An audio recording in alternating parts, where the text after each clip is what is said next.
What's good, YouTube, and welcome to the house. We have a huge amount of new Evil Eye cards, what I imagine to be the whole archetype, and on the initial cards I was somewhat impressed but also skeptical. Now, I'm a pretty big fan, and I will show you why. This deck really does a good job, but revolves only around one equip. I still kind of feel like they need another equip that counts as the equip, but the equip does recur itself, so let's get you refreshed on what the ones that were already revealed do.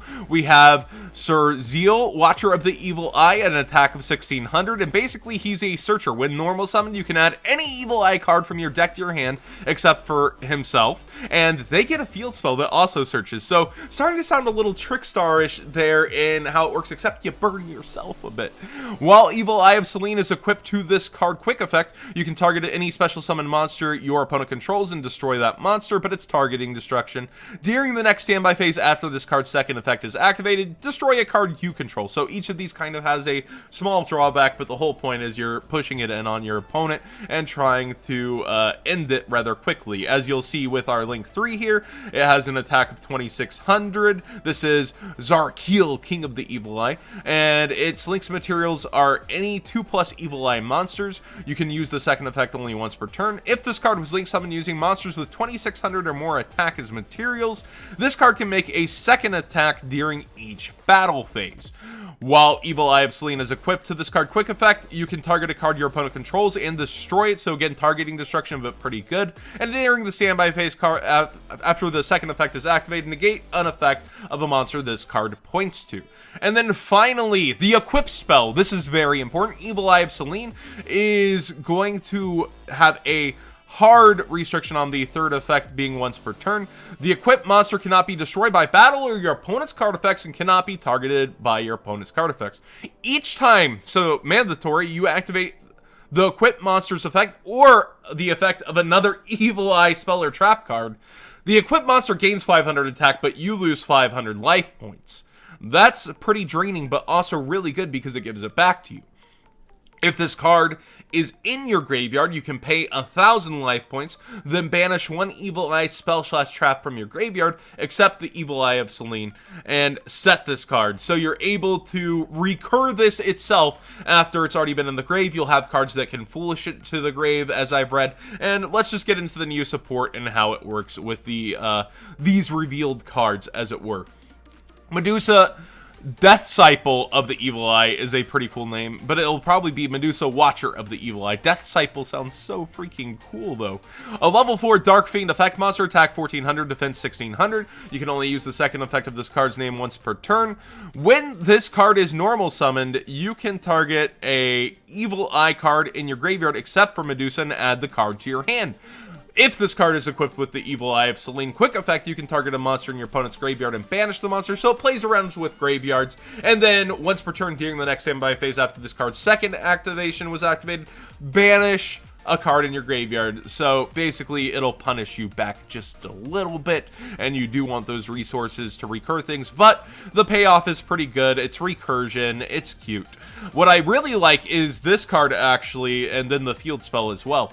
So this is Bajilius, Retainer of the Evil Eye, level 3 Dark Fiend effect monster, attack 400, defense 2000. You can only special summon it once per turn in the way it would be, and you can only activate the second effect of this card's name once per turn. If you control an Evil Eye monster, you can special summon this card from your hand. That's pretty good, just being able to pop on out, but he only has 400 attack for making the Link monster, so you'll want to make it kind of with all three of them, I think is the point.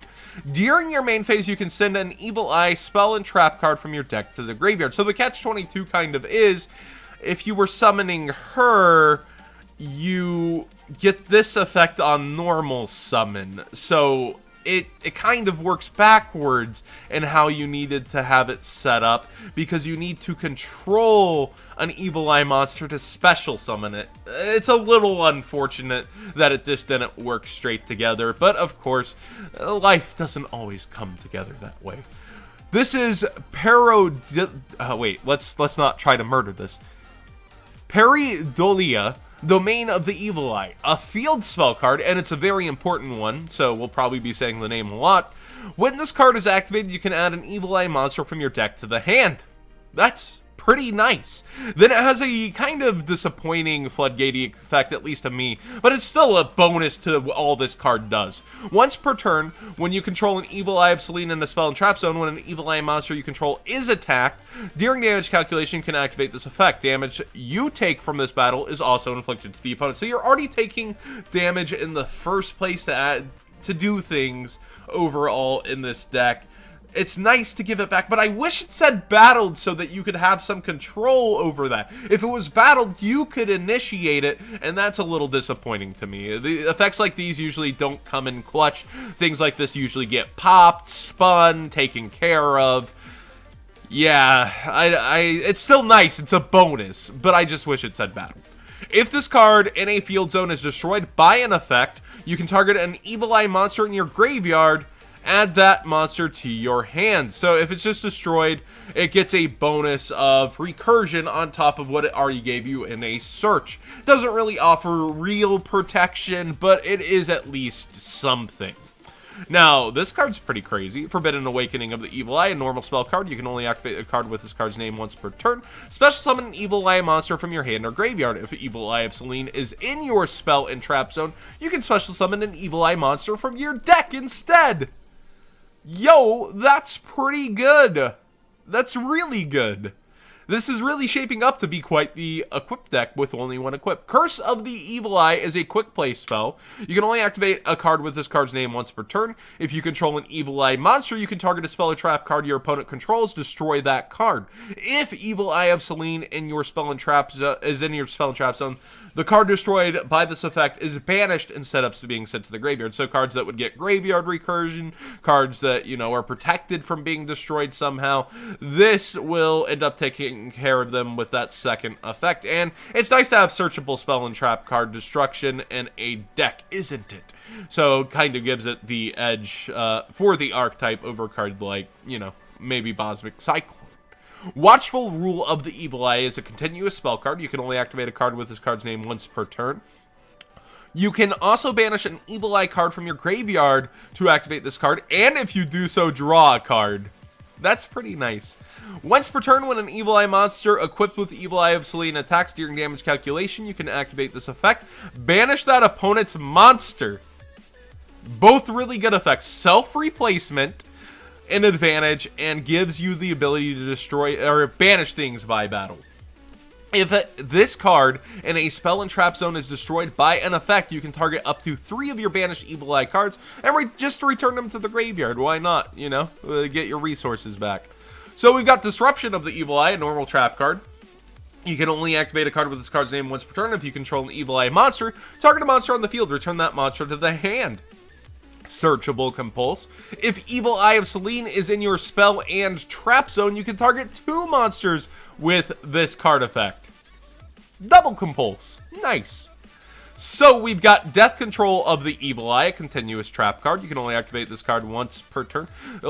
So basically a lot of the cards you end up getting restricted to once per turn, which might come back to hurt just a little bit, as we've seen with Magic Bullets.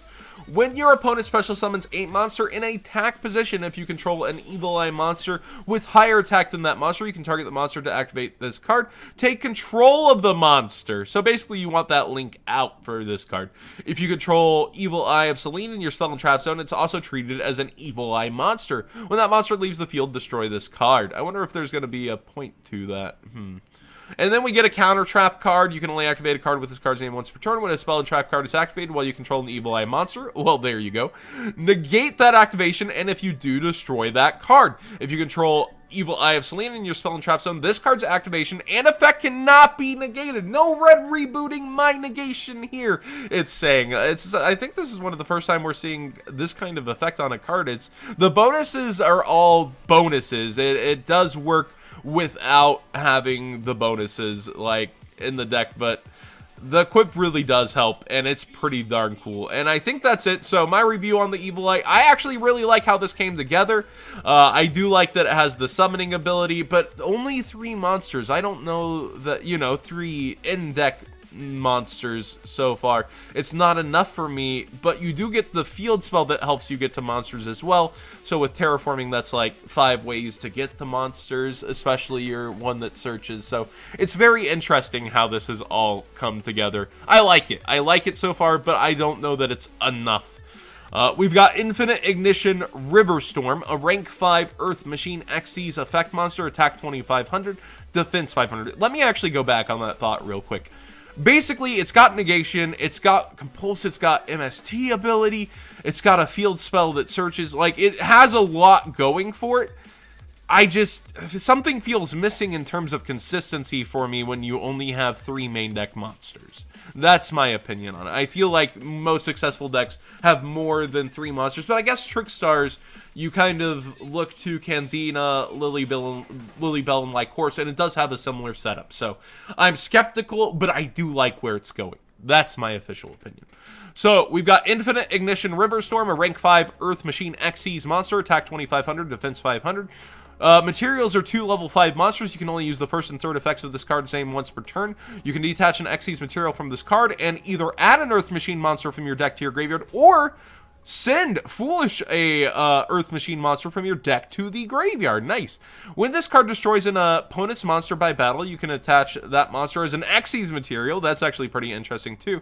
If this card is in the graveyard, you contribute a Link monster, special summon this card in defense position. I wish this was a quick effect, so that like you could do tricks during your end phase, but they don't want it to be abused for some reason, I guess, in that way. It would really go with the card's effect.